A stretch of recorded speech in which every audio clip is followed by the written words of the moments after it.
আজকে তাই এই উদাহরণটুকু এই জন্য দিলাম, বাংলাদেশে ডক্টর ইউনূস শুধু বাংলাদেশের মানুষ না,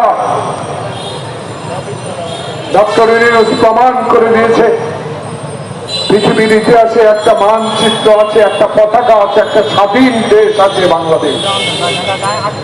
যেদিন বুকে, যেদিন হাতে সেই উপাধি নিয়ে বাংলাদেশে আসলেন, সেদিনে বাংলাদেশে সারা পৃথিবীর মানুষ বুঝতে পেরেছে এমন একটি ব্যক্তিও বাংলাদেশে জন্মায়, সেই ব্যক্তিটিকে আবারও 1 মাস হয় নাই ষড়যন্ত্র করে আবারও প্রেস ক্লাবের সামনে একত্রিত হয়ে এই সরকারকে অচল করতে চাচ্ছেন, এই সরকারকে অগণতান্ত্রিক সরকার বলে পরিচিত করতে চাচ্ছেন। প্রিয় ভাইরা, সাবধান হতে হবে, চোখ কান খোলা রাখতে হবে। প্রিয় ভাইরা, এখনো আওয়ামী লীগের সেই দোসররা বিভিন্ন স্থানে এখনো পদে বসে আছে।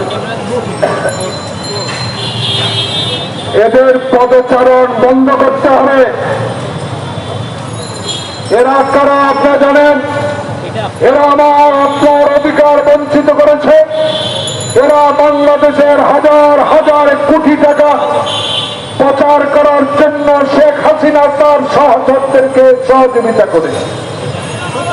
এরা তারা যারা বাংলাদেশের সংবিধান নষ্ট করেছে, এরা তারা তাদের পক্ষে রায় হয় না বিদায় এই হাইকোর্টের সামনে ময়লা ফেলেছে। এরা তারা যাদের পক্ষে রায় আসে নাই, তারা এসে লাঠি মেরেছে। এরা তারা যারা আমার ইলিয়াস আলীকে গুম করেছে। এরা তারা যারা বাংলাদেশের সবচেয়ে প্রিয় ব্যক্তি বেগম খালেদা জিয়াকে একটা মিথ্যা মামলায় কারাগারে পাঠিয়েছে।